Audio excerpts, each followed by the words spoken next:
after me. Please raise your right hand.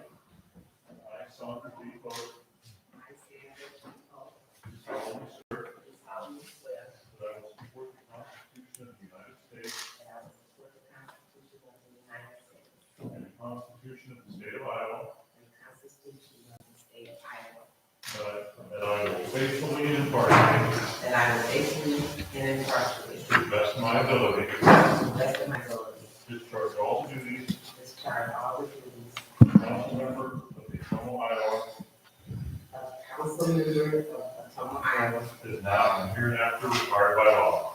as now and hereafter required by law. Congratulations.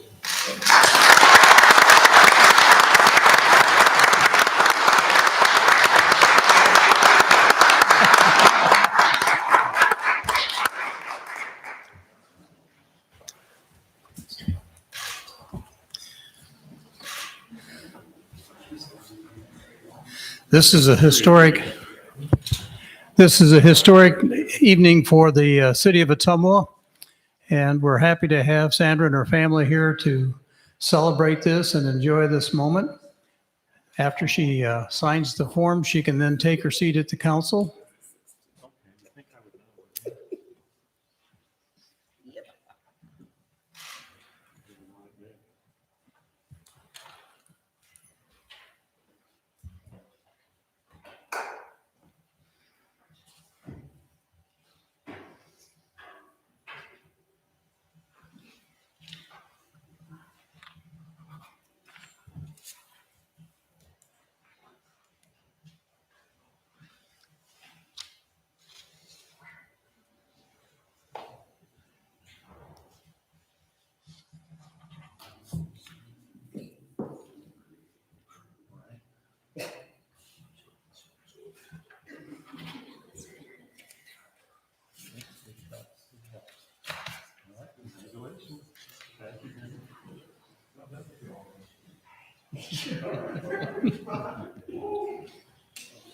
Okay. Thank you. Thank you, Judge. Have my pen.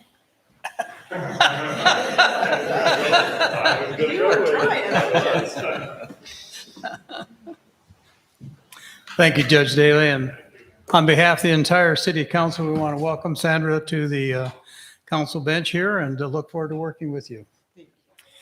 I also would like to thank Rick Johnson for filling in for a couple of meetings that he sat in on for us when Skip Stevens resigned, resigned earlier this year. Okay, so it is 5:32 according to Verizon time, so we're going to call this meeting to order. Remind you to turn your cell phones to silent or vibrate, and then please let's all stand and do the Pledge of Allegiance. I pledge allegiance to the flag of the United States of America and to the republic for which it stands, one nation, under God, indivisible, with liberty and justice for all. Chris Reinhardt, our city clerk, would you please take the roll? Councilmember Berg. Here. Councilmember Dalby. Here. Councilmember Rowe. Here. Councilmember Myers. Here. Councilmember Pope. Here. Mayor Lazio. Here. Items on the consent agenda. Minutes from regular meeting number 32 on November 2nd, 2021 as presented. Approve the appointment of Linda Vogt to the Airport Advisory Board, term to expire 10/1/2022, and Ashley Norrell to the Planning and Zoning Commission, term to expire 4/1/2024. Approve the appointment of Vernon Bud Guyette to the airport maintenance worker at the Ottumwa Airport effective on or about November 21st, 2021. Approve the appointment of John Lloyd to the position of Water Pollution Control Facility Superintendent at our Water Pollution Control Facility effective on or about December 5th, 2021. Hunger and Homelessness Awareness Week proclamation. Authorizing the mayor to sign lease agreements with the Ottumwa Little League, Girls Softball, Babe Ruth, Adult Soccer, and YMCA at Sycamore Park for the use of facilities effective January 1, 2022 through December 31st, 2022. Award the contract for delivery of ethanol and diesel fuel by semi-tanker, delivery to the Public Works above-ground storage tanks to Elliott Oil Company, and authorize the mayor to sign. Beer and/or liquor applications for Godfrey's Ale House at 2513 Northgate, all applications pending final inspections. Is there a motion? Move to consent. Go ahead. Okay, I'll second it then. Mark and Bob, okay. Councilmember Berg, Yes. Councilmember Dalby, Yes. Councilmember Rowe, Yes. Councilmember Myers, Yes. Councilmember Pope. Yes. And Mayor, I do have two questions on the consent agenda. Okay. And I guess these would go to HR. So, Mrs. Kojo, item 3, where we're hiring Bud Guyette from maintenance, and I know he's worked for us before, does good work. Is there something, though, I had a question as to civil service and positions to be on civil service, but is there something now that the state doesn't require that, or? No, they do require the testing for civil service. Okay, so he would have had to take the test then, like anybody else? And he did. He was on the promotional list that was certified at our last meeting. Okay, thank you. Yes. And then my other question was on item 4, Mr. Lloyd. Uh-huh. And in my materials, I know I'm being a little fussy, but in our materials, I think I saw $44 and something an hour. Okay. So do I assume that's a 40-hour week? Yes, it is a 40-hour week So then I position. It is assume- exempt. Okay. So it is an exempt position. So, I mean, there is no overtime or anything like that. It's Okay. like any of our All other right, so then if I superintendents. multiply it by 52, I come up with 80-some thousand. I'm curious why we don't say, I didn't ask for benefits, but just general salary, why we don't say what?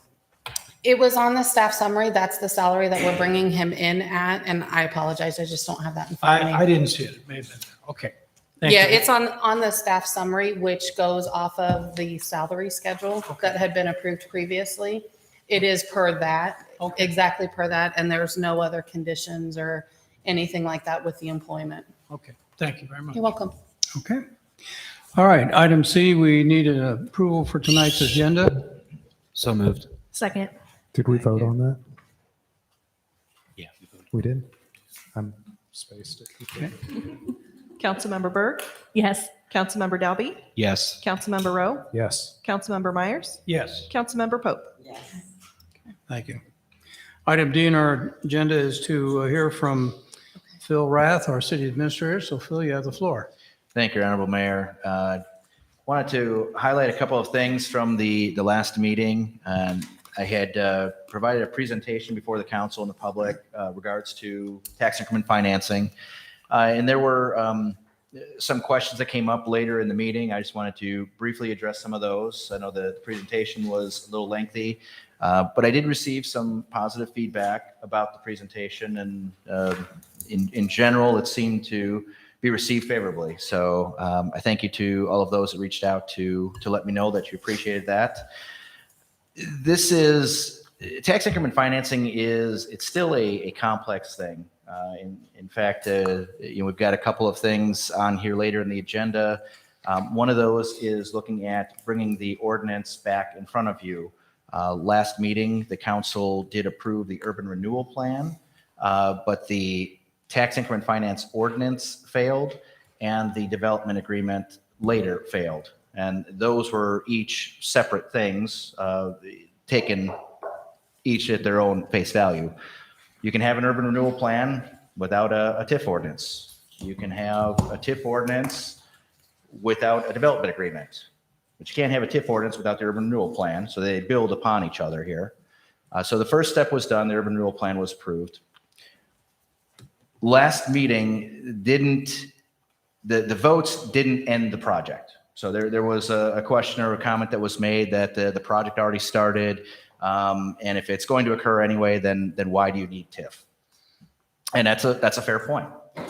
There was dirt being moved, and I believe that materials may be on site or be arriving shortly to even start construction on one of the 36 unit buildings. And there was also comments about TIF failing in other places, and it's not the shiny toy that everyone likes and doesn't perform well.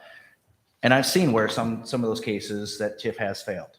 And typically it's those cases where there is promises made where a developer is going to over-deliver and underperforms.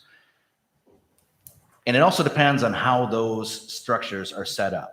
and the nuts and bolts of the development agreement and what protections are put in place for the municipality and the other taxing entities.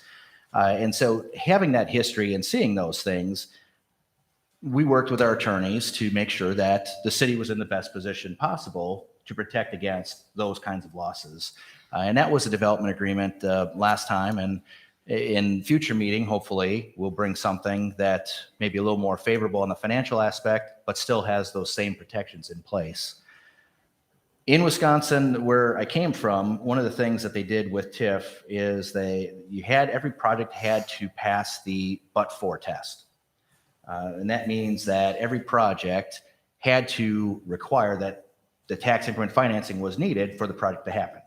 But for this investment, the project wouldn't occur. And so I still take that approach to any of these projects that come before us to make sure that there is some level, some gap in financing, something that's needed in order for the city to give up some kind of incentive. Because it's not just our tax dollars that we're looking at. It is the school district, the county, and the other taxing jurisdictions like IHCC. So I do take all those things very, very seriously. And this project did have a gap. So I'm not sure exactly where the difference will be made up. But that but for doesn't mean just that the project will happen or won't happen. It might mean that it happens at a quicker pace. Rather than 3 years to build out, it takes 1 year, or it's built better quality or more of something. So right now we're looking at, they're going to build one set of 36 units. What they would like to do is build 3 sets of 36 units. And to get that gap in there is what we're trying to help solve. That aside, the development agreement, if you don't like that, you don't want to give any kind of incentive to a development, that still doesn't mean that the TIF ordinance shouldn't be considered, because the TIF ordinance allows the city to be able to use tax incentive, the new valuations, for anything that is within the urban renewal plan. Development incentives was one thing, but we also had road repair for Bonita. We also had planning costs and other administrative costs. All of those we'd be able to recover with that the tax. If we do not pass a TIF ordinance, that we wouldn't be able to pay for those things from those incentives. So that is a distinction by itself from that.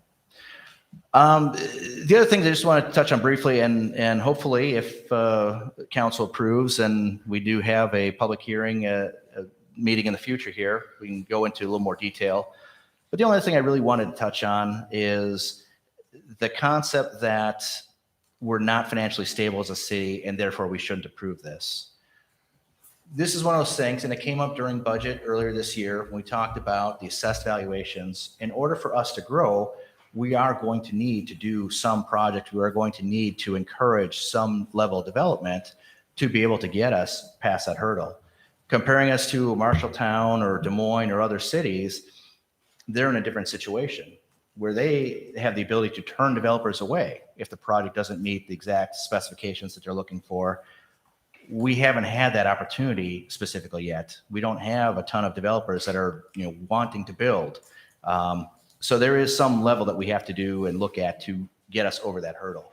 And I think if that is our ultimate goal, 5 years from now, we could be looking at it and we'd be in a much different position.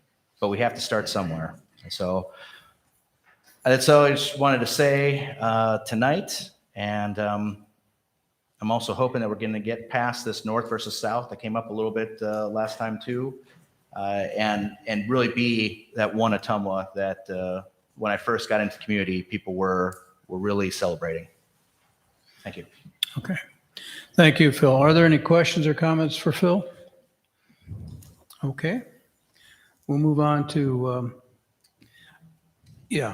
item E is we give citizens a chance to comment on things that are on the agenda. And we do have a person that wants to talk about the TIF issue, Lester Dan Hertog. Is he here? Calling once. Lester? I don't think he's in the hallway. He was here at the last meeting. I know. I recognize him. So if he comes back, we'll give him an opportunity to do that later. Okay. Then we have two other issues that, or two other slips. We'll move into item F1 is the consideration of the resignation. And Ashley Norrell would like to address the council. Ashley, if you'd like to come up and address the council, you can take the microphone. Identify yourself for the public. Good evening. My name is Ashley Norrell. I think you all know me. I'm at 158 Vogel Avenue. Just cleaned up all the leaves, all 10 bags this afternoon. Well, it was beautiful. First of all, it's my pleasure to be here tonight on this historic moment, and congratulations, Councilmember Pope. It's been a pleasure getting to know you the last few months. And I'd like to preface the rest of my comments that I've really appreciated Russ's candidacy also over the last few months. I love how he's learned about the city council. I think he can really articulate city government well. And I did actually vote for Russ as well. So my only regret is that we can't serve together, but maybe in 2023, we'll have that opportunity, Russ. No discussion yet tonight about how to fill Mr. Meyer's vacancy. And I think there's an obvious maybe first guess at that, which is just to appoint the person who finished fourth 2 weeks ago. But I do think that the question in front of us tonight is different than it was 2 weeks ago. Just as in a primary election, if you voted for the last place finisher, you have the opportunity to change your vote when that general election comes around. I think tonight the best question to ask is not, well, who's next in line? But the next question to ask is, who is that fifth member that, knowing our future council, puts that council in the best position to move Ottumwa forward, to see growth, to increase its respect for diversity, and to enhance, I guess, the financial stability that we have here in town. And with that, I'd like to, much of the campaign season, we talk about issues. But when it comes to identifying a team, the players on the team, I think it's really important to understand skill sets. So I'd just like to put forth some of my skill sets and why I think I would love to be a fifth member of what will be the future council here in January. So that first is government budget experience. As you may remember from the forum, I was the Navy budget officer in the Marine Corps. So I managed the funding for the sustainment of all Marine Corps aircraft on the West Coast. I closed out fiscal year 2009 with over $700 million in funding. Federal funding, but there's still in government budgeting and government accounting and government financial administration, there's many corollaries between how a city and a city of Ottumwa size and a federal government operates as well. And I would bring some of that experience here. I also personally, as an employee of the federal government, understand what it's like to live underneath shutdowns, underneath continuing resolutions, and what the implications, both on a personal level as well as an operational level, what that lack of a budget and agreement looks like. So government budget experience, that's the first thing I would say. The second, and I think our city administrator would appreciate that, this one is I have regular ethics training. Actually, just last week I had some ethics training, and it was not in the military. It was at FedEx ground. If you order anything on e-commerce and it comes through my facility, it's your personal property. I handle that myself, or I lead my team to handle that package. It is your personal property. It has value to you, and you expect it to show up in the condition that you purchased it for. But you aren't there to supervise that package yourself, right? And so FedEx ground knows that there can be temptations out there.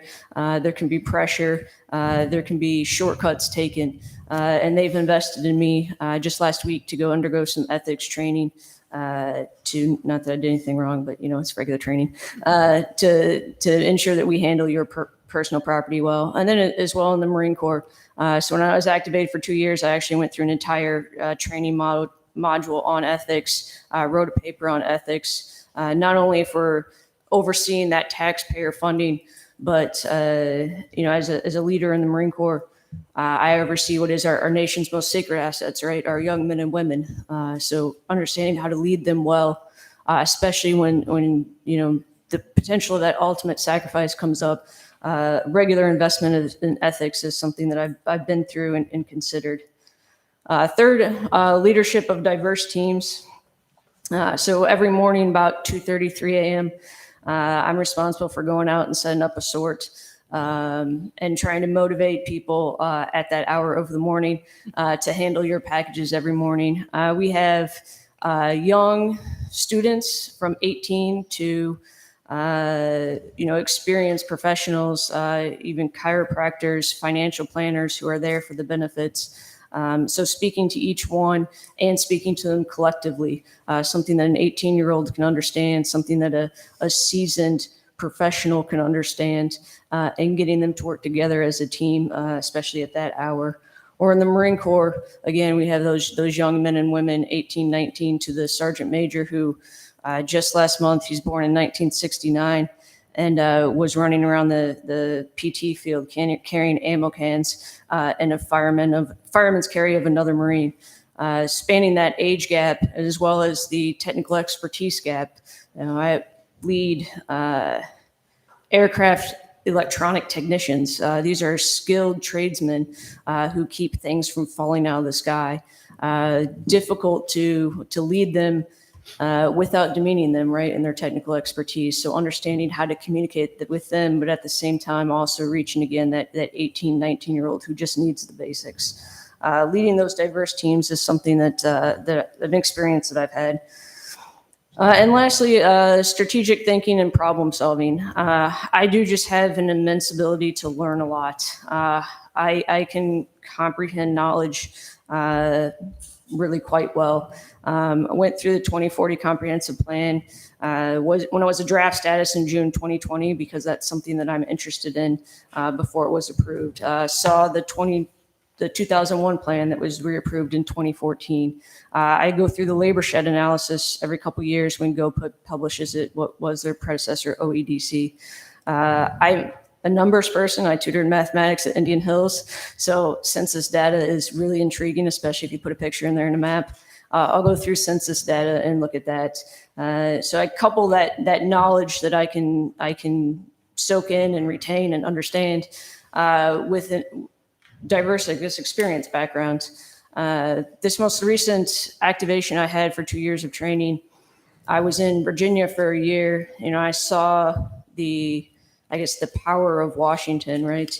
And then I left that and I went to New Orleans for a year, and I saw the neon streets, the neon signs of Bourbon Street. I had the potential. I could have stayed on active duty for probably an additional 2 years, but I wanted to come back home to that two-story house with too many leaves in the yard on the brick street, because I liked it and I appreciated it and I want to be here. So those four things, you may not find them convincing to appoint me to that fifth council seat, and that's okay. I would respect that, but I would ask that as you think about the composition of the council and that team moving forward, if those four attributes that I articulated, like I said, that government budget and ethics training, the leadership of diverse teams, and the kind of strategic thinking and problem framing that I've been through, if those are assets that you could see valuable as that fifth member here in the next 2 years, I would love to be considered. And that's all I have. I know we have a crowded house here, but I'll take any questions before I take my seat. Okay, thank you, Ashley. I think at this point, unless there are some specific questions, in the spirit of openness, transparency, and fairness, that we should also allow the other expressed candidate who is interested in the unfilled term. So, Russ, if you'd like to come up and make a few comments, I'll give you equal time, and you can address the council, and then we'll move on to item F1. Thank you, Mayor, Council. For the record, my name is Russ Hall. I did come in fourth in the recent city school elections. The information on me is out there. I think everybody on the council knows. They've all watched the League of Women Voters forums, and they've read the articles in the newspaper, and hopefully a few of you got to listen to the radio interviews. So I'm not going to take a lot of time to sell myself to you. But I do want to stress that to the citizens of Ottumwa, have faith in the city council to, if the route they decide to go is to appoint someone rather than go through a special election, please let them do that. It's going to cost the city anywhere from $10,000 to $15,000 to have a special election, and we just had an election. So I think it's pointless to waste money on a special election when we just had an election. And there's absolutely two viable candidates that would be more than willing to fill this seat. So I'm not going to go into more detail, but I appreciate the council's consideration. If this is the route you decide to go, nothing has changed from August when I first put in for Councilman Skip Stevens' retiring seat. I'm still more than willing and able to fulfill any obligation to the city that is called upon for me. And I appreciate your consideration. Thank you. Okay, thank you, Russ. Okay, let's move to item number 3. Consideration of resignation of council member Myers and how to proceed with filling the vacancy. Recommendation: accept the resignation of council member Myers effective 12/31/2021 and proceed with filling the vacancy by appointment. Move the recommendation as presented. Second. All right. On November 3rd, Councilmember Myers submitted a letter of resignation to be effective December 31st of this year. Myers is in the second year of his 4-year term, scheduled to end in January of 2024. Similar to the previous resignation of Councilmember Skip Stevens, the City Council may opt to either 1, appoint an individual to fill the remainder of the term, or 2, call for a special election to fill the balance of the unexpired term. Based upon the recent election, November 2nd, 2021, and the quantity of interested candidates, it is recommended to proceed with the avenue of appointing an individual to fill the balance of the term. Should the City Council approve to proceed with an appointment, they could choose any of the remaining candidates or any other qualified resident from the City of Ottumwa. City staff would again publish a notice of the pending appointment, and the public would be provided an opportunity to object and request a special election through a petition process.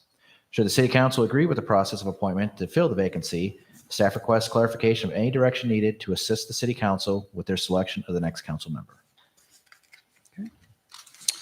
Any questions for Phil? I just have some comments, Your Honor. Sure. So first of all, I'd like to thank the 2 candidates from the election that got up and spoke tonight. It takes a lot of courage to run for elected office. And then as soon as the election's over, you got to repitch yourself. That's got to take another level of courage. So my hat's off to you too. With that being said, we're looking at 24 hours after the general election. And while I do definitely appreciate Ms. Norrell's comments, I also understand that we are under a lot of pressure at pretty much all times to make sure we're not wasting taxpayer dollars. And with the election 24 hours prior to Mr. Myers submitting his resignation, I think it would be a grave misuse of taxpayer funding to do anything other than appoint the 4th person that was certified by the City of Ottumwa election. So my personal opinion, that's the way I would go. Thank you, Mark. Any other comments? Yes, I have one. Sandra? First of all, I'd like to thank you both for standing up and being stand-up candidates. Both of you guys would be an asset to any governing board here in Ottumwa. So be it city council, wherever else, I just appreciate you both. Thank you. Mayor, I would make a comment. Okay, Councilman Myers? Yeah, and I think several people up here know that for several reasons, I had been considering prior to the election, considering doing this. And as a couple of other things occurred, I know it's late. I know it's, like you say, the cost of an election, but I was also so impressed with the other 2 candidates. It's like, Bob, it's okay then, go ahead, because either one of them will be fantastic. Now, experience, I'm sorry, but they'll learn. They're good. So I regret having to do it at this time, but it's best for me. Okay, thank you. Councilman Delby. Your Honor, just make a couple quick comments. Again, thank you both for coming up here. And like Councilmember Myers and Rowe especially said, it takes a lot of courage to do that, and it really does. I remember when I was first appointed, elected council, first few meetings for me, I really didn't even want to say anything. It was just kind of overwhelming, the whole thing. But it does take a lot of guts on a lot of different levels. So thank you for doing that. And I would just say, at the end of the day, a lot of decisions up here, and a lot of the information we have to gather and make the best decision, and then we blend in the people's will to all that and what they want as elected officials representing those folks. It's a lot of tough decisions, and I would like to have both of you up here. Absolutely, you both bring something that we need on this council, and hopefully one of you, whoever, if we decide to do that, appoint one of you, that'd be great. If the other one doesn't get appointed, I hope you continue to look at options in the future to running, kind of like Ashley said. But I think at this point for me, I think being, like Mark said, fresh off an election, we are bound to do the will of the people. And I think the will of the people spoke very clearly on the election night. And it would be also my take to proceed in that direction, to Your Honor. Okay. But thank you both. Thank you. Any other comments? I would just agree. I'm last now. So I don't want to reiterate. Yeah, I think knowing how soon it was after the election that it makes the most sense from our perspective to look towards the will of the people and the votes that they put in place. Okay, so at this point, we'll probably, if you're going to do the appointment process, we need to authorize our city clerk to publish the notice and get that taken care of so we follow state law. And then if there is any contesting of that by a petition, we'll have to step back and take a look at that. So keep posted. We're not taking any action tonight on the. So it's my understanding that we can make a motion to follow the appointment process tonight. We could do that. Okay. So could I amend this recommendation? Sure. I'd like to make the amendment to the recommendation to read that we accept the resignation of Councilmember Myers effective 12/31/21 and begin the appointment process. Is there a second? Second. According to Robert's rules, we need to take care of the amendment first. So let's, you're voting on the amendment to do the appointment process. So you want to take the roll? Councilmember Berg, Yes. Councilmember Dalby, Yes. Councilmember Rowe, Yes. Councilmember Myers, Yes. Councilmember Pope. Yes. Motion carries 5-0. All right, now we'll go back to the original motion, which was to accept the resignation. Let's take the roll on that. Councilmember Berg, Yes. Councilmember Dalby, Yes. Councilmember Rowe, Yes. Councilmember Myers, Yes. Councilmember Pope. Yes. Okay. Thank you very much. Thank you, Council. We also have another request for public input, and I think since we're still in that section, let's go ahead and have Chris Munt come up and address the council. Hello, Chris Munt. I live in Ottumwa, and you have my address on file. I just want to thank you all for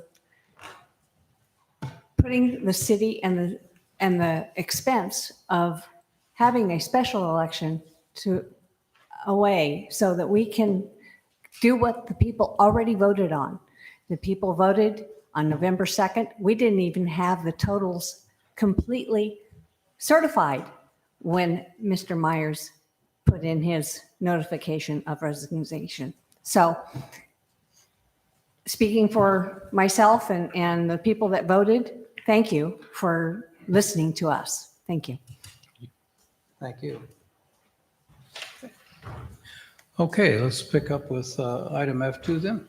Bid review and contract award for demolition and disposal of materials at 218 South Willard. Recommendation: accept bid and award contract to Tim Skinner Trucking and Excavating for the sum of $4,880 and authorize the mayor to sign the contract. Is there a motion? Move the recommendation is presented, Your Honor. Second. Thank you. Matt and Holly. Good evening, Zach. You have the floor. Thank you, Mayor. Thank you, Council.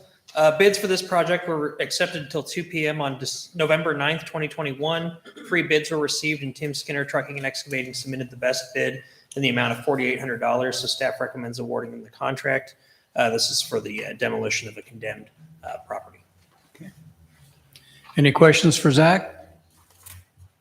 Hearing none, take the roll. Councilmember Berg, Yes. Councilmember Dalby, Yes. Councilmember Rowe, Yes. Councilmember Myers, Yes. Councilmember Pope. Yes. Bid review and contract award for the demolition and disposal of materials at 306 East Park. Recommendation, accept bid and award the contract to Weston McKee for the sum of $9,500 and authorize the mayor to sign the contract. Is there a motion? Move the recommendation as presented. Second. Go ahead, Zach. Thank you, Mayor. This is another condemned property. In this case, it's a fire damaged condemned property at 306 East Park. Bids were accepted again until 2 p.m. on November 9th. 3 bids were received, and Weston McKee submitted the best bid in the amount of $9,500, and staff recommends awarding him the contract. Any questions for Zach? Before you vote, I would just say I drove that side. I'm so happy to see us get that cleaned up. It's been an eyesore. Okay, take the roll. Councilmember Berg, Yes. Councilmember Dalby, Yes. Councilmember Rowe, Yes. Councilmember Myers, Yes. Councilmember Pope. Yes. Bid review and contract award for the asbestos removal, demolition, and disposal of materials at 238 North Moore. Recommendation, accept bid and award the contract to Weston McKee for the sum of $19,000 and authorize the mayor to sign the contract. Is there a motion? Move the recommendation as presented. Second. Thank you. Go ahead, Zach. Thank you, Mayor. Bids on this project, again, a condemned property, were accepted until 2 p.m. on November 9th. 2 asbestos bids and 3 demolition bids were received, and Weston McKee submitted the best bid for both demolitions and asbestos removal in the amount of $19,000, and the staff recommends awarding him the contract. And just with this last one, I'll also say, if we do approve this one, that's about 11 properties that would have been demolished or condemned this year. And we don't have quite that many new homes built for this year. And we had the Hunger and Homelessness Proclamation Month. We've got the housing study coming out this week. And it is just a good reminder that we're going to have to do more to build homes, as well as clearing up the blight, or else we have fewer units on the market. So. Any questions for Zach? Okay, hearing none, take the roll. Councilmember Berg, Yes. Councilmember Dalby, Yes. Councilmember Rowe, Yes. Councilmember Myers. Yes. Councilmember Pope. Yes. Fee proposals for the Ottumwa Park Campground. Recommendation, approve the fee increases for camping at the Ottumwa Park Campground for the 2022 camping season. Is there a motion? Move the recommendation as presented. Second. Good evening, Gene, you have the floor. Thank you, Mr. Mayor.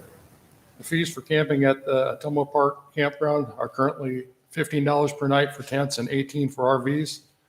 Both of these fees should be raised to $20 per night. With the increase, the camping fees at the Ottumwa Park Campground will still be lower than other area campgrounds. The fee increase will result in approximately $9,700 in additional revenue for the campground, and it will also greatly reduce the amount of change that the campground hosts will have to make. The last time the camping fees were increased was 2019, and these fee increases were approved by the Ottumwa Parks Advisory Board on November 9th, 2021. Any questions for Gene? Your Honor, I don't have any questions. I do have a comment. Sure, go ahead. Yeah, that's very accurate too. We have still one of the lower rates around. I would just hope that in the future, and I think I know the answer to this question, I'm not going to ask it, but I'm just going to make a comment. I hope that in the future that we, reserve a little back for the hosts that have been so good to us this year and seen the second highest year of camping revenue, and throw them a little their way too. They've been outstanding hosts. They work nonstop. Some of the hardest workers I've seen, and I know they'll be returning next year, which is good for Ottumwa. So I figured that was already the case, but just wanted to say that. Thank you. Thanks, Gene. Any other comments? If not, take the roll. Councilmember Berg, Yes. Councilmember Dalby, Yes. Councilmember Rowe, Yes. Councilmember Myers. Yes. Councilmember Pope. Yes. Resolution number 204, 2021, authorizing the purchase of a new 75-foot aerial fire apparatus for the Ottumwa Fire Department from Sutphin Corporation for a total cost of $1,095,169.40. Recommendation pass and adopt resolution number 204, 2021. Move the recommendation as presented. Second. Thank you. We have with us Chief Tony Miller. Tony, you have the floor. Thank you, Mayor. Thank you, City Council. We are in the process right now of replacing a 1996 Pierce aerial truck because the additional maintenance issues it's had. We had it ladder tested 2 or 3 years ago. It failed the test. So we're in the process right now of replacing that truck with the truck we have right now. The truck we're looking at, this was passed at the Fleet Committee on September 28th of 2021 to go ahead with this purchase. A couple of things I would like to talk about. It was approved by for this truck. There's $1.5 million budgeted for this truck here. And what the cost of this truck is $1,095,000, which the savings on that is going to be roughly $404,000 just for that. But here's where it gets better. We went through Sourcewell, who does bidding stuff. So we went to the procurement policy for state, federal bids. This is the policy that what we went through to make sure this happened. The Sutphin trucks, the price of trucks beginning January is going to go up 7%. So this $1 million truck is going to have a 7% increase. We already know that. So if the council passes this tonight, there's going to be $500,000 in savings right off the bat for this. This truck does include all the loose equipment we're going to get with the truck. And the ISO savings, that's one thing we haven't even discussed yet, is the ISO savings by having another truck will improve our ISO scores. And we got reevaluated earlier this year. We're going to get reevaluated next year. And this would make a huge difference by having this truck. And ISO score, we're a 3 right now. We want to stay at 3. It's going to be really tough to do that. And this would help that process out. Any questions for Tony or comments? I just have a couple, Your Honor. Go ahead, Mark. So this apparatus here is a 75-foot tall, and the other one that we're replacing it with was a 65-foot apparatus, correct? Yes, correct. Okay. And does this actually hold water with it? There is a tank on the truck, yes. And how big is that tank? 500 gallons. Is there a size difference between that and the old truck? I think the other one is 750, so it's a minimal difference. Okay. All right, thank you. Okay. Any other questions or comments? Councilman Myers? Yeah, I have a few. And Chief Miller, I don't know that you're the one to answer all of them, but when you mentioned the price of $1,095,000, yes. Did I also read though that doesn't include any taxes, and there were some other, is it certifications and everything else too? That should include everything. Yeah, I thought I Our read state, we don't have taxes. Pardon? We don't pay taxes. Okay, so on any purchase like that? Right. And then another question, since the Fleet Committee approved it in September, 2 months ago. So I don't remember who makes up the Fleet Committee. There's a representative from each department in the city makes the Fleet Committee. No department heads are allowed to be on the Fleet Committee, so they have a pretty good, the Fleet Committee is a great group of people who's on it for the right reasons, and they take care of business. They don't have any favoritism.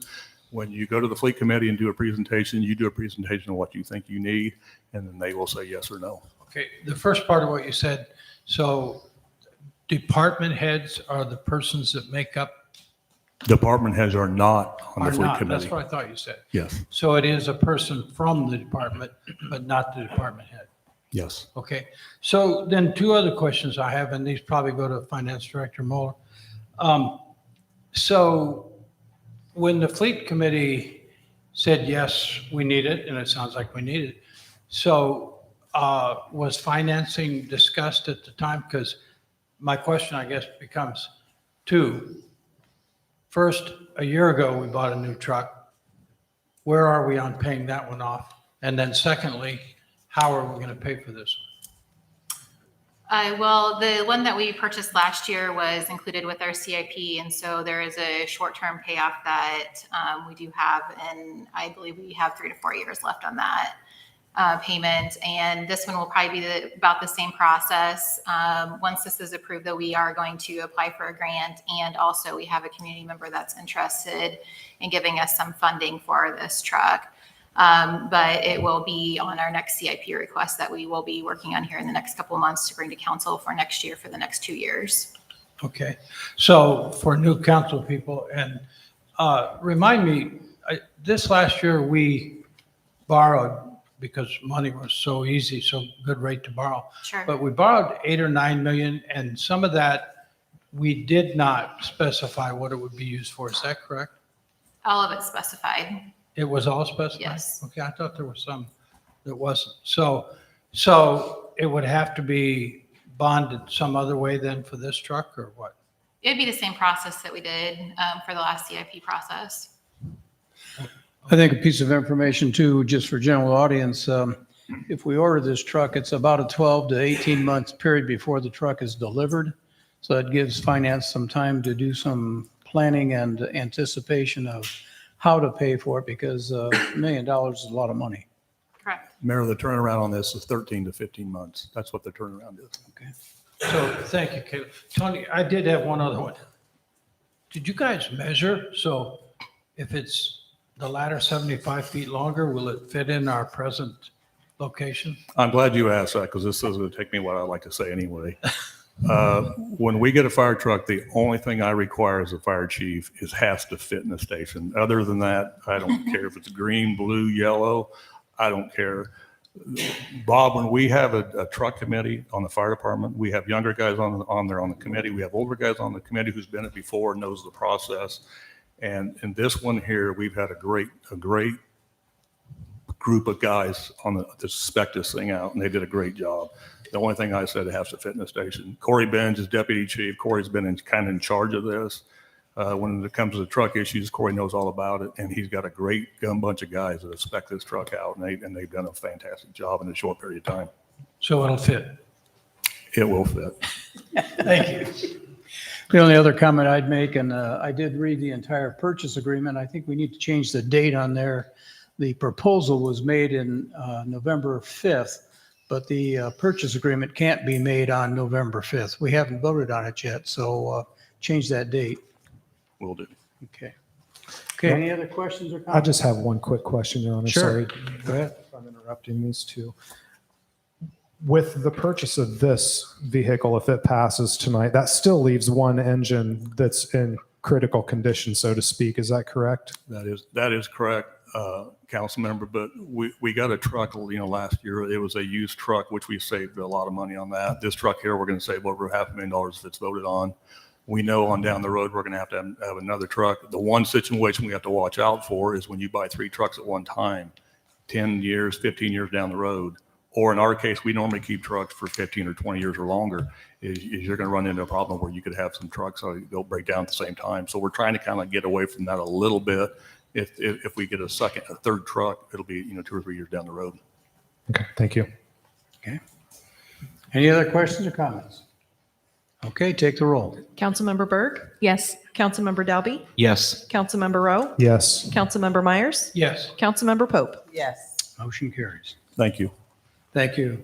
Resolution number 205, 2021, fixing date for a public hearing on the proposal to enter into a development agreement with HCI 52501 Investment LLC and providing for publication of notice thereof. Recommendation, pass and adopt resolution number 205, 2021.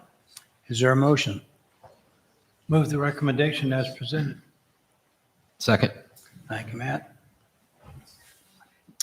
Zach, you're back up. Thank you, Mayor. And yes, we are right back at with this one right after the last meeting. But we do want to make sure that we pass a resolution to set the public hearing so that we consider a possible development agreement at the first meeting in December. The Bonita project, we talked about it quite a bit last time, but I will talk a little bit here. We have negotiated again with the developer. We took the feedback from the council that 20 years, 100% was too much. We negotiated hard, and we did reach a compromise that we're ready to present to the council. Rather than a 20-year 100% rebate, we're looking at a 50% rebate for 20 years. The developer is also open to a 10-year 100% rebate, but I will talk a little bit about why that's our preference would be the 20-year. The first is short-term. There'd be revenue in the first year after the project, which would allow us to cover immediate issues. The second is that over a 20-year period, we'd lock in a minimum assessment agreement, which means that the assessed value that we collect taxes on would be at least the $8 million in the minimum assessment agreement. If we don't have a 20-year deal after that 10 years, the minimum assessment agreement will expire and we will have the assessment redone by the county assessor, and that value will likely go down to something closer to the appraised value, which is about $6 million. So overall, that's more over the 20-year period. That's more revenue for the city, and that's more value for us. And so that is the deal that we did put together. We'd like to have the council consider that at the December 7th meeting. This resolution only sets the public hearing. It's not a vote for the agreement or anything like that. It's just a vote to have a public hearing and to let folks weigh in on that different deal. I would also just make a couple of comments. The last meeting, I really did appreciate the public comment. There were some things that I disagreed with, in fact, and some things that I thought were a little too pessimistic. But in general, I appreciated that we got to have the feedback and that it gave us a good direction to go back and negotiate what I think is a better deal. One thing that did happen since the last meeting, though, is that the porta-john at the facility where they're doing work right now was vandalized with dog feces. And I don't think that reflects our community very well. And I want to make sure that we continue to have a conversation about the project more like what we did at the meeting and less like that. So I think that's just about everything. If there's any questions, I'd take those. Okay. Any questions for Zach? Okay. Take the roll. Councilmember Berg, Yes. Councilmember Dalby, Yes. Councilmember Rowe, Yes. Councilmember Myers, Yes. Councilmember Pope. Motion carries. Thank you, Zach. Resolution number 206, 2021, approving change order number 11 and accepting the work as final and complete and approving the final pay request for the Ottumwa Main Street Downtown Streetscape Project. Recommendation: pass and adopt resolution number 206, 2021. Is there a motion? Move the recommendation as presented. Second. Thank you. Public Works Director Larry Seals, you have the floor. Thank you, Mayor, Council. The downtown Main Street project has been completed and change order 11 adjusts for stamped concrete intake adjustments, removal of pavers by hand and new stone. Total contract amount includes private side water services. To date, the city has been reimbursed from property owners $41,623.80 and $3,643.27 applied to owners' property taxes for a total of $45,267.13. Included in the private side totals were installation of 2 fire service lines for future development of upper story apartments. Change order 11 increases contract sum by $129,363.94. The new contract sum is $5,432,151.17. Portson Construction Inc. of Dubuque, Iowa has completed the above reference work according to the plans and specifications, and this will authorize approval of change order 11 and final payment in the amount of $129,363.94. And again, we've listed all the funding streams that we've had throughout this project. We did do a quick flyover with the drone just to give you kind of the final look. I think it looks, and that was a today drone shot. So you can see how it turned out. It gives you kind of a bird's eye view of the new pedestrian mid-block crosswalks we're just now passing, along with the intersection treatments with the stamped concrete and PCC intersections. It turned out very nice. We get a lot of compliments from the look, the lighting, and the fill.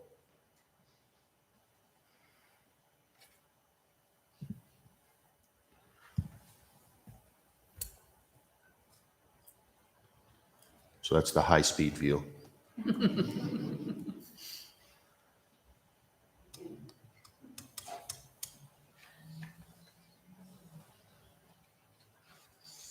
You have to check out the roof features also. I was going to say that's money well spent in the roof program. And there we go. Okay. Are there any questions for Larry? I had one kind of just, it's probably more for Kayla. I was trying to remember back, I think this would have been my first year when the CIP was approved for this project. Was it 3.4 that was approved? So, right, 3.4? I think, and knowing that we came in under that on the city's contribution, do those funds, are they then able to be used for other road improvement projects or? They would be reallocated at a future point when the totals are finalized. This piece will allow the city to go back with Legacy and all of our other partners and figure out where the final contribution lies with each of the partners. Thank you. Okay, I think it's worth noting, well, we have motion second. Are you ready to vote? Okay, take the roll. Councilmember Berg, Yes. Councilmember Dalby, Yes. Councilmember Rowe, Yes. Councilmember Myers, Yes. Councilmember Pope. Yes. I think it's worth noting, our contractor, Portson and Company, did an outstanding job in getting the turnaround of those intersections and the crosswalks. So they should be complimented and certainly given a good recommendation for future work. They were great to work with and had people on the streets the next day after the council meeting. And we don't often get that kind of attention from some of our contractors. It was a timing with them. They had a major project they just bid, so they too were motivated to get in here and did the work within about 3 weeks. Okay. Thank you, Larry. Okay.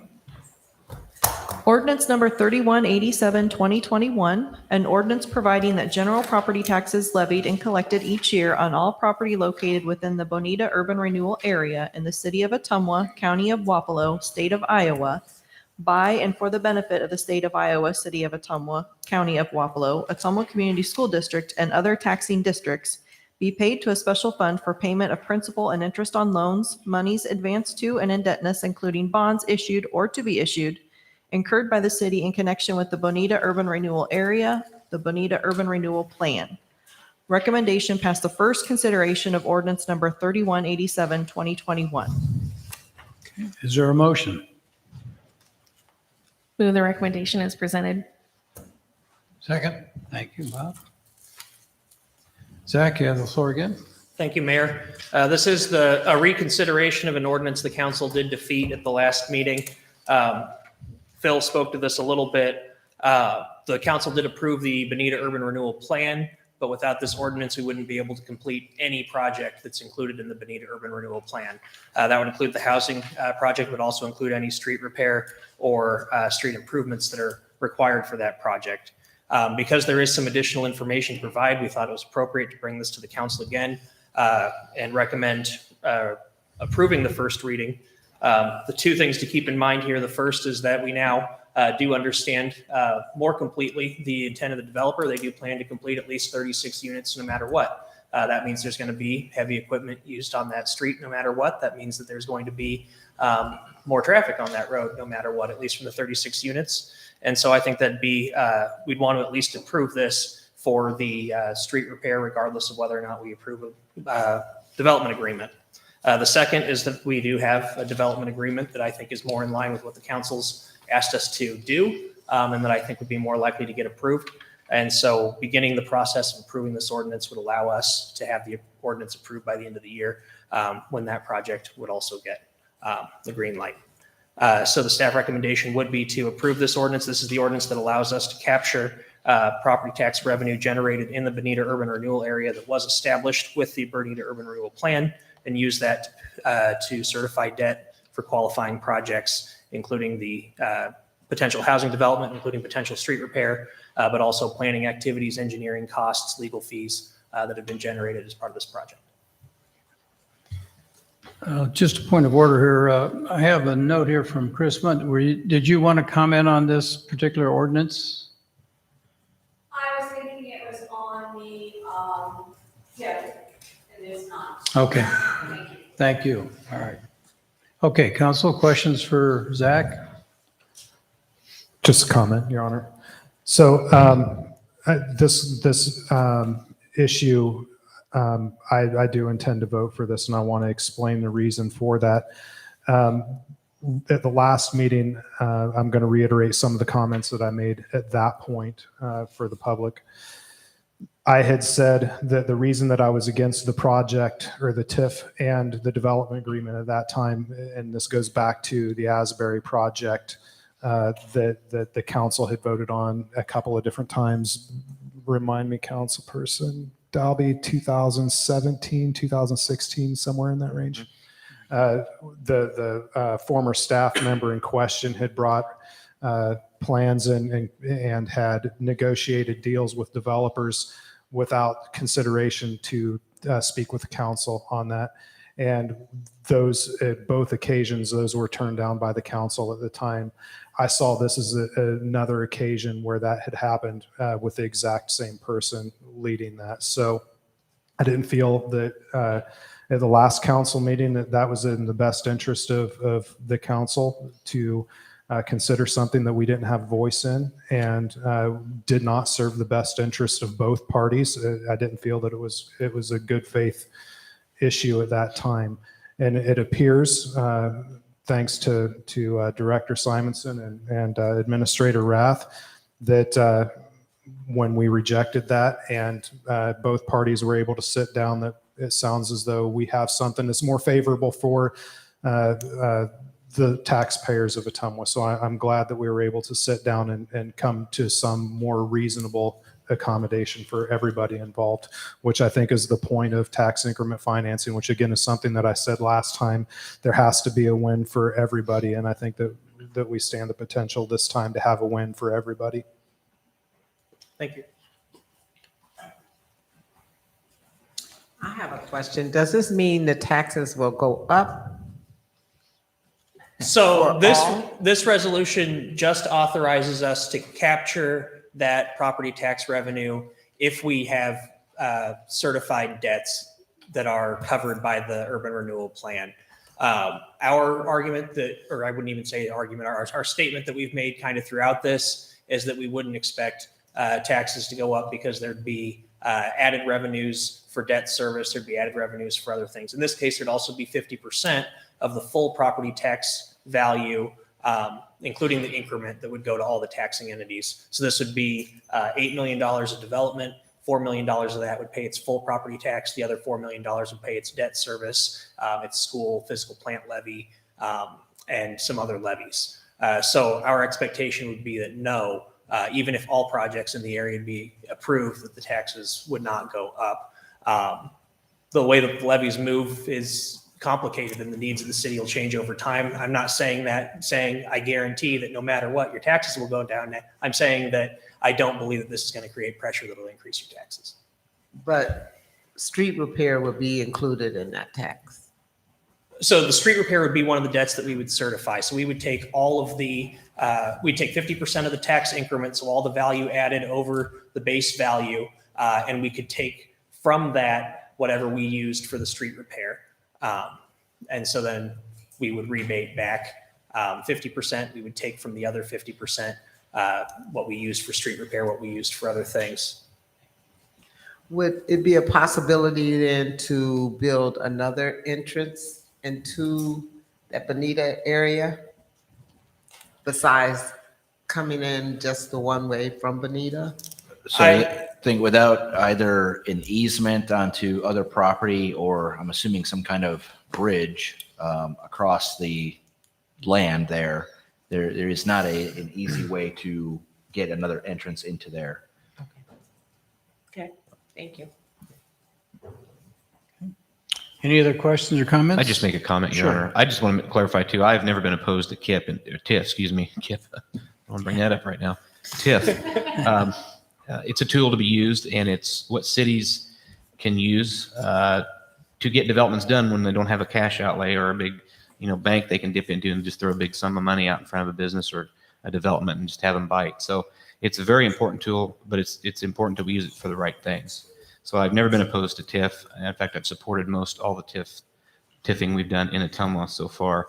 So basically, though, just to be clear, capturing the increment, we're basically capturing the increment, though, on a development or something new that's going to be valued or assessed at a greater value. So that would be the development that's occurring there now. Is that correct? Correct. So there wouldn't be any capture of any increment if this development didn't move forward. Well, Right. we do know that the developer intends to build at least 32 units, so there will be some increment. Right. But if they, yeah, exactly. But if this were back, rewind, we didn't know that. There has to be development there to capture an increment because that's what's actually going up in That's assessed value.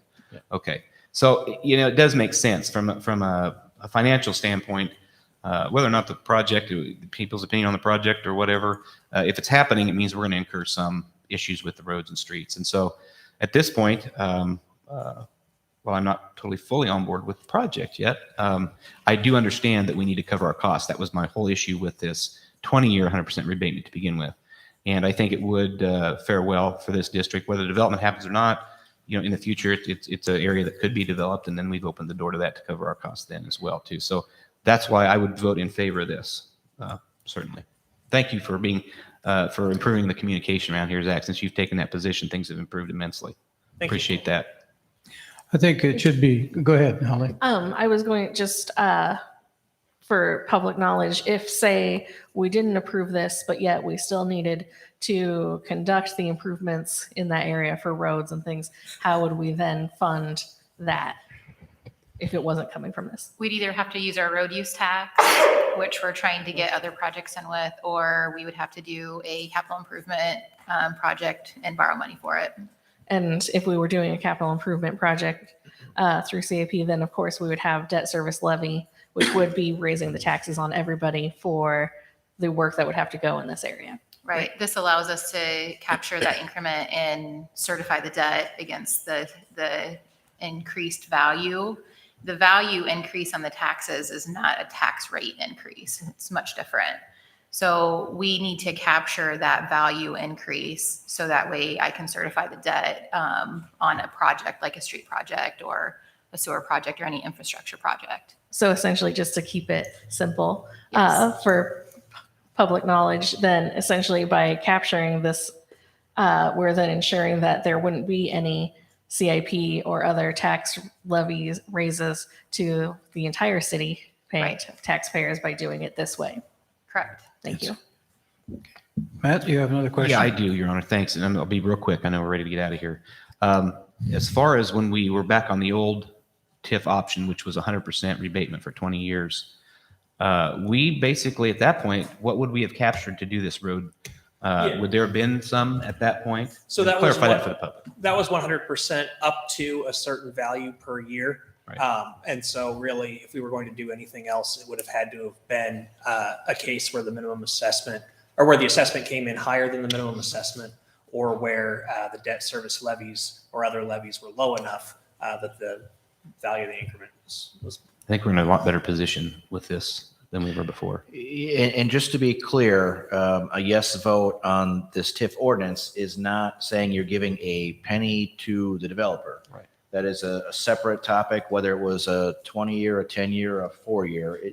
The development terms are completely separate from this. That'll be addressed at a later meeting on the 7th, I believe. This is just saying that in this urban renewal area, which was adopted, for the particular areas under the urban renewal plan, the city may adopt to collect future increment to pay for the things in that plan, which may or may not include road repair, development incentives, anything to that effect.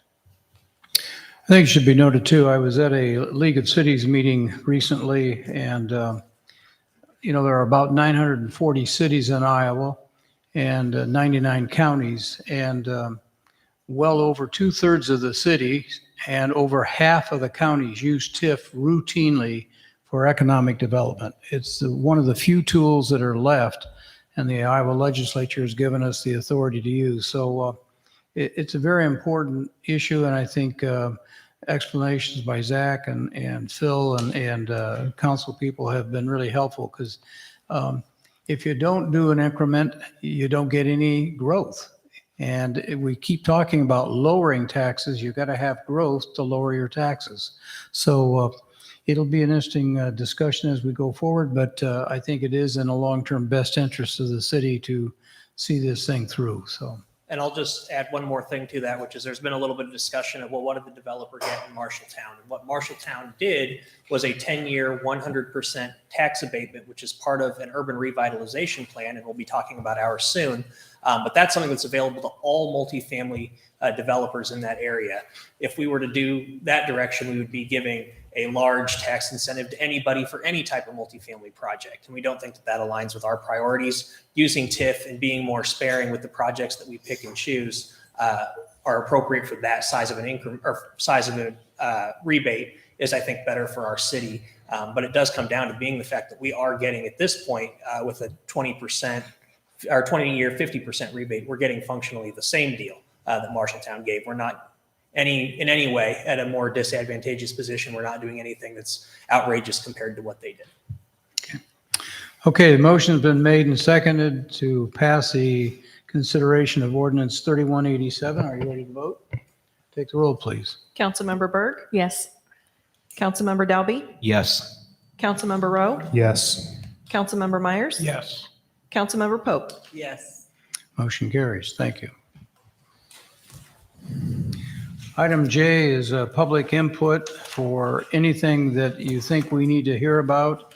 And I do have one comment, I guess. We might just move to item K first and take care of that because we did receive a petition.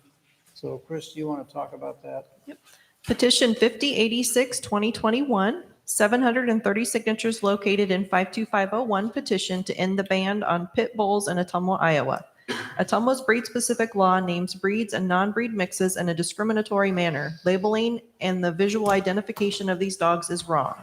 A simple change to this ordinance to include all dogs and holding owners responsible for their dog's behavior is needed. Cities everywhere are deciding to revise these discriminatory bans to hold owners responsible no matter the breed or mix a dog is. This ban has not worked in keeping pit bulls out of city limits. It relies on out-of-town rescues and shelters to remove these types of dogs. Stretching our neighbors' resources is not being a responsible community. So we've officially accepted the petition on file. Phil, do you want to make any comments about this? You've been in contact, I think. Yes, so just yesterday afternoon, I received some communication from the city attorney that I need to go through and take a look at, and then forward on to the council.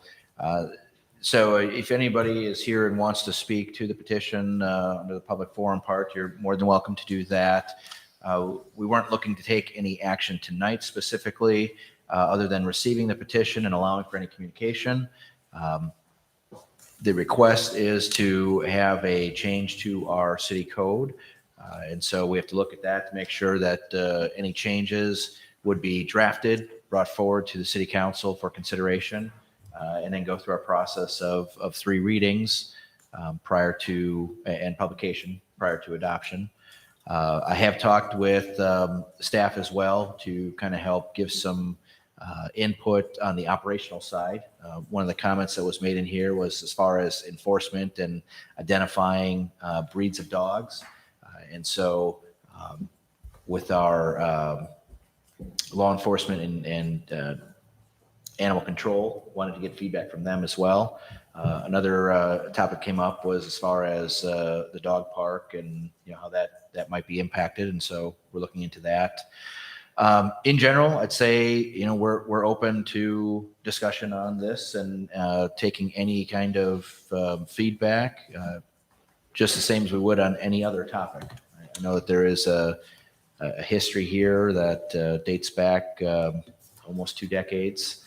I'm a dog owner myself, so it's a little soft spot in my heart, but I think that's kind of it. I'll turn it over to you if there's anyone that wanted to speak tonight to that, and we'll be bringing something forward to council in the future.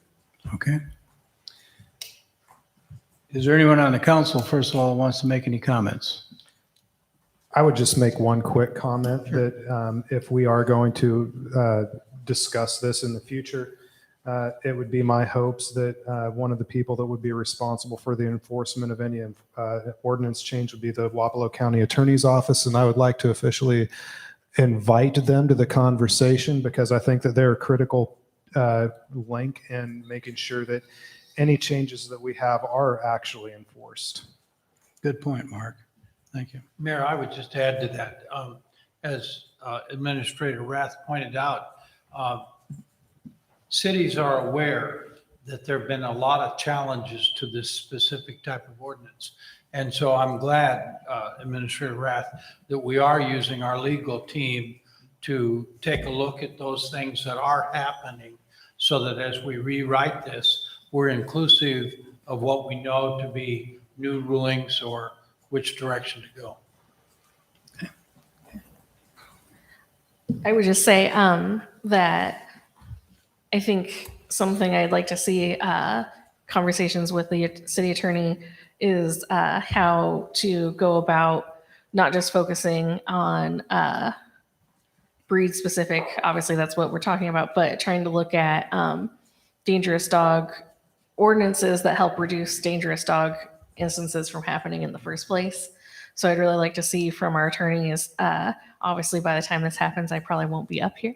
So I'm just saying to everyone else what I think, that I really think that we need to be looking at anti-tethering ordinances, backyard breeder ordinances, things that are going to reduce these things from happening in the first place, no matter what the breed is. That I think if we're looking at this, we need to look at it holistically and do all those things as one grouping.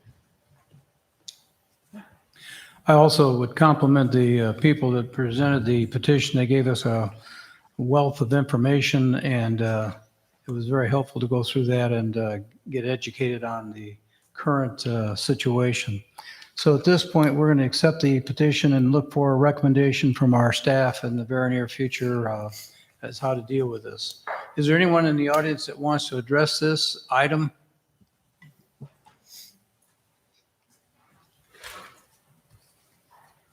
Chris Mott, new to Ottumwa. You guys have seen me a few times.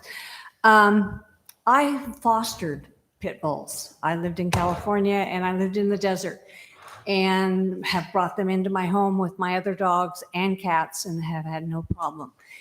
It's not the breed, it's the person that raises them. And we need to be more aware of that, of having a dog that's tied in a yard and not taken care of and not given the pack mentality that dogs are. It's not the pit bull's fault. It's the person that is taking care of them. So any breed specific ordinances should not be considered unless they look at the condition the dog is being cared for is in. And I just really think there should be no breed specific anything. It has to do with how each dog is raised and the person that's raising them. Thank you. Thank you. Okay. Okay. Anything else from council? A couple of communications. We did have a celebration on Main Street on the 10th of November, celebrating Ottumwa as the esports capital of the world. Promoter Walter Day from Fairfield was there with his crew of gamers, and they were very, they came from all over the United States, by the way, and I think that the fact that they keep coming back to Ottumwa from California, New York, Florida, is great for us, and they're very enthusiastic. I would like to compliment Dr. Mark Altfillish because his building is the location of the former Twin Galaxies, and he was present and very supportive and even suggested that perhaps the bronze plaque should be lighted at night so people could read it and see it when they go by, which I thought was a great idea, and they're going to pursue that with the gamers. So again, just some neat things, little things that happen that we just sometimes take for granted. Also, we had great Veterans Day celebrations on the 11th, and compliment our county folks who were very active in that. We want to wish everybody a happy Thanksgiving next week. The offices will be closed Thursday and Friday. So with that, I'll conclude. Is there any other information for council or? I would just say that next or day after Thanksgiving is the Lights of Love tree ceremony in Central Park. It'll start at 5:30. Ottumwa Symphony Orchestra is going to have a brass quintet this year, so come early. And it'll also be on Main Street's Facebook Live as well. So if you can't make it out or want to stay warm, it'll be on there as well. I don't know how we're going to replace you, Holly. We need to have you on our Facebook group and keep us aware of all these activities that you're very actively involved with. And so thank you very much for that reminder. Last call, anything else? Okay, hearing none, I entertain a motion to adjourn. So moved. Second. Councilmember Berg? Yes. Councilmember Dalby? Yes. Councilmember Rowe? Yes. Councilmember Myers? Yes. Councilmember Pope? Yes.